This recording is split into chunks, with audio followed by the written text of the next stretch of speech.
welcome to Satsuma Designs. In this video, I'd like to show you how to mend the seat of some leggings. This can be translated to any pair of pants where you might have discovered a hole in the seat.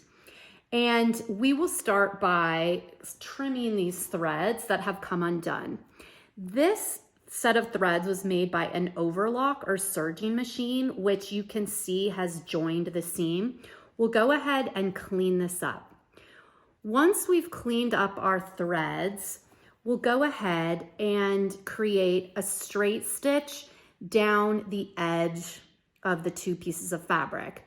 And then to secure our work, we will zigzag stitch over the seam allowance. So as you can see, I'm just using a small pair of snips to clean up these threads. I'll discard those. And you'll also notice that you might have another seam to just be aware of and turn back in order to most effectively make your straight stitch. Let's get started. I'm using a Janome home sewing machine. I have a standard sewing or presser foot set up. I'm also using white thread so you will easily be able to see my sewing.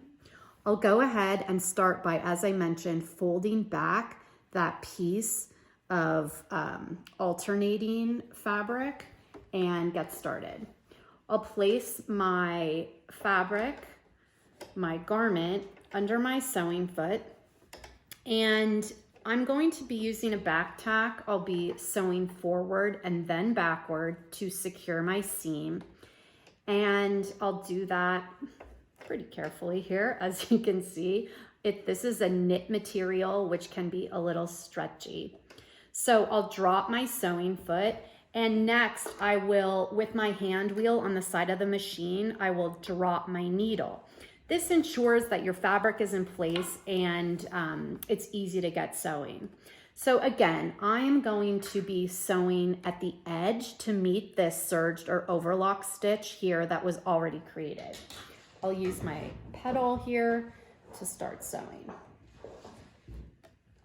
I'll sew forward a couple stitches and then back a couple stitches in order to lock my seam.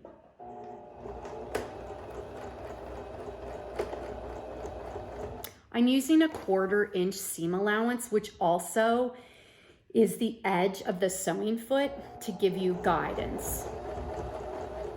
And as you can see, there are a couple of splits past this overlock sewing. So I'm gonna go all the way down here, and I'm going to go over this bit of stitching in order to just really secure it. I'll back tack here one more time just to be super secure. And I'll lift my needle, I'll raise my sewing foot, and I'll pull my garment out. Now you can see I've sewn below the overlock stitching to really secure my new sewing. I won't do both sides on this video, but you will have an after photo as well. But next I'd like to show you how to zigzag stitch just to clean this up a little bit and add extra assurance that this won't happen again. I have my thread ready to go. I'm going to adjust my stitch here on my Janome here, it's the C, and I'm going to do kind of a moderate length or width rather of the zigzag stitch to ensure that, because as you know, this is a 1/4 inch seam allowance, it's not a ton of fabric to stitch into, so I just wanna make sure that I capture everything properly.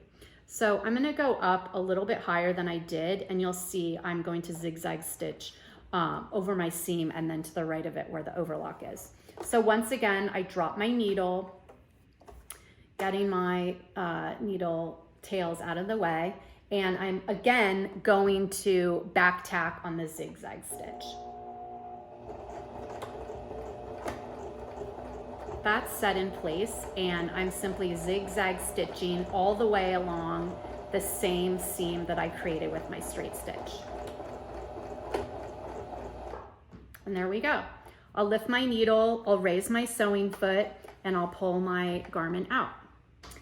Now, in a perfect world, friends, the zigzag stitch would be fully on top above the straight seam you see here, but I'm pretty happy with my work, and I know that this is going to secure the hole that was there before.